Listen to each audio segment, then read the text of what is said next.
Alright, what is up, guys? I'm finally getting to this video.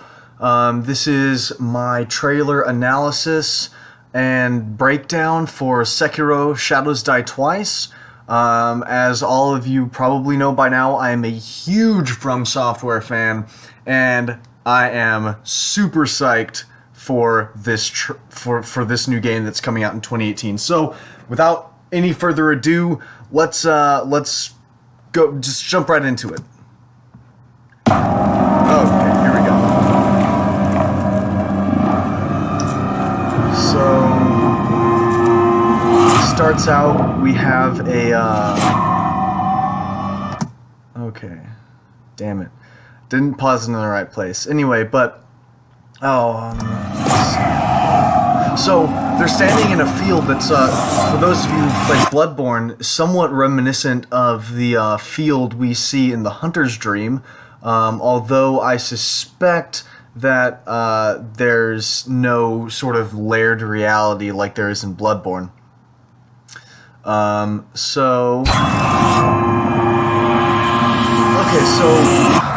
So you're awake. Yes. Alright, so the main character in Sekiro is what's called a shinobi. We're not entirely certain what a shinobi is. In Japanese, shinobi roughly means lone wolf in search of a master. As we just saw, our particular shinobi had his arms severed, and he was presumably killed by the man who kidnapped his master. And this is probably going to be a revenge story. Looks like death is not your fate. Just yet.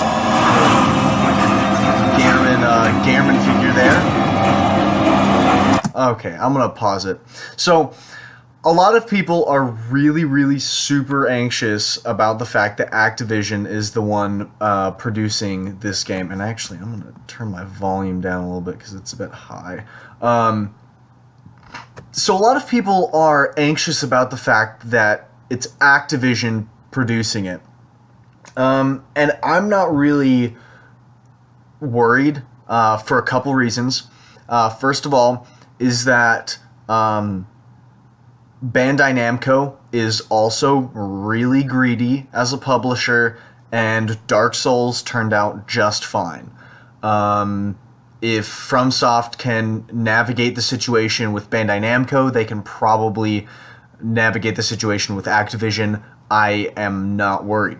The other thing is that a lot of the greedy things that we see come out of Activision are things produced by studios owned by Activision.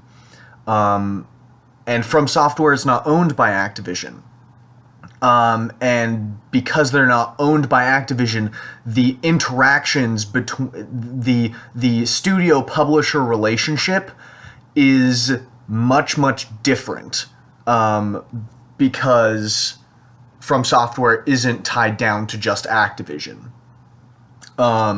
So I think that I don't think it's going to be a problem. Some time has passed since I found you.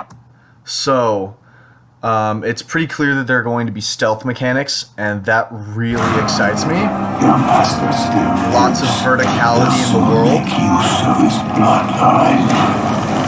The limb you have lost will give way to something more useful. You'll learn to appreciate its worth. Alright, so here we see our first shinobi prosthetic attachment, and it's the axe. So far there have been several shinobi prosthetics that we've learned about. There's the axe, there's the shield, there is a firecracker thrower, there is a cannon arm, and there's also a shuriken arm.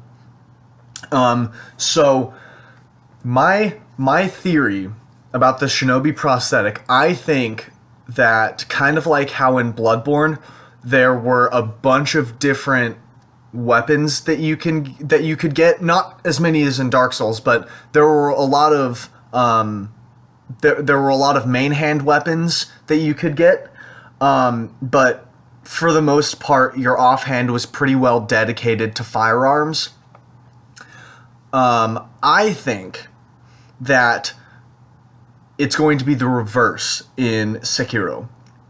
I think that your offhand, i.e. your shinobi prosthetic, is what you're going to be able to pick up a bunch of different upgrades and different little gadgets for. But as far as your main hand, your katana, that is I think that's going to stay pretty much the same throughout the game. I mean, we might get to have different types of swords, but for the most part, it's just going to be, run-of-the-mill katana. So, oh my gosh, I forgot that we had the grappling hook arm. How could I forget? That's like the best thing ever. All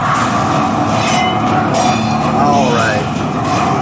So another thing is, as we just saw, there is a lot of sword clashing in this combat. In fact, Hidetaka Miyazaki has described the concept of the combat in this game as a clashing of swords.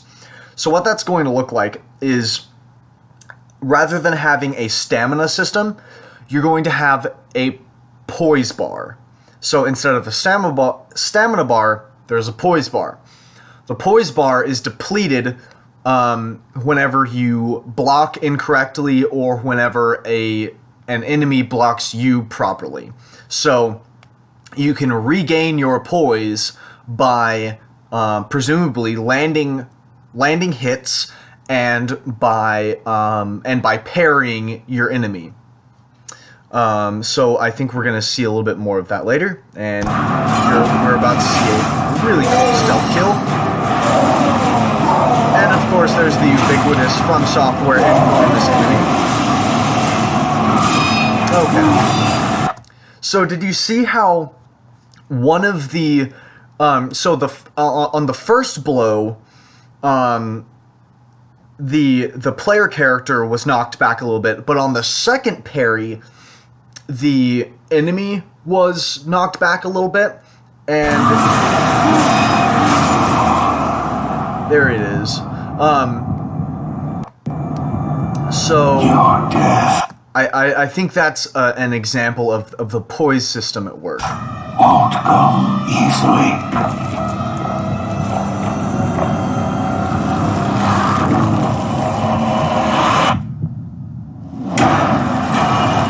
Alright, so I think what we're seeing here, it is pretty well confirmed at this point that that death is a mechanic in the game. It's not just something that happens when you suck. What I think it's going to look like is, so you saw that the player character just got killed and it got back up again. Now, this is just a theory on my part, but the title is called Shadows Die Twice, right? Okay, I think that for every life, quote-unquote, you're actually going to be able to die twice. The first death, you'll lay down, and all the enemies will de-aggro, and you'll die, but you'll get back up after a certain amount of time in-game, and that will allow you to approach things from a stealth perspective, in a way that is not possible, because the enemies think you're dead. In a way that wouldn't be possible otherwise. But the second time you die, I think that's when you're going to be sent back to the checkpoint. Poor dead boss boy.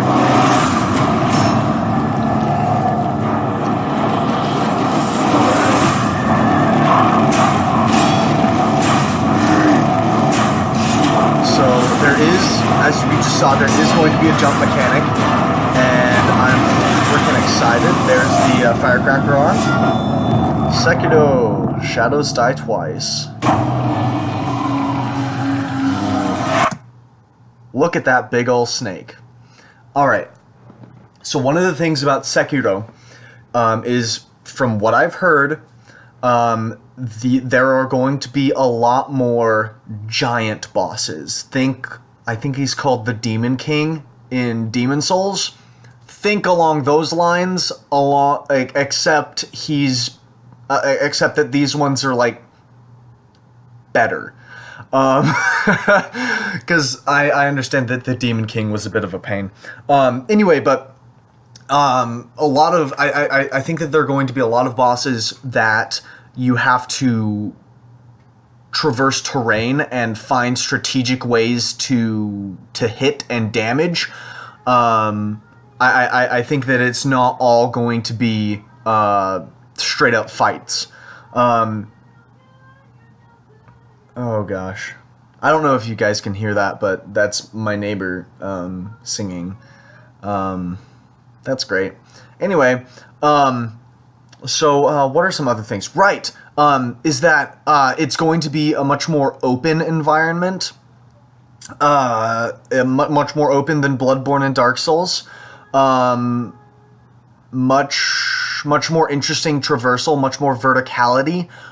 There will not be traditional Dark Souls multiplayer as we know it. So, no player invasions, no calling your friends into your world for co-op.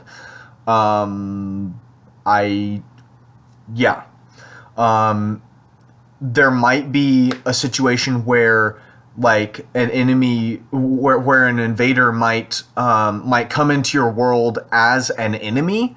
I don't know if those will be just regular old enemies or if they will be like mini bosses.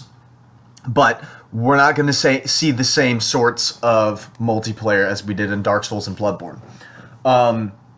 So yeah, this Sekiro Shadows Die Twice is a pretty sizable departure from Dark Souls, but I don't think it's a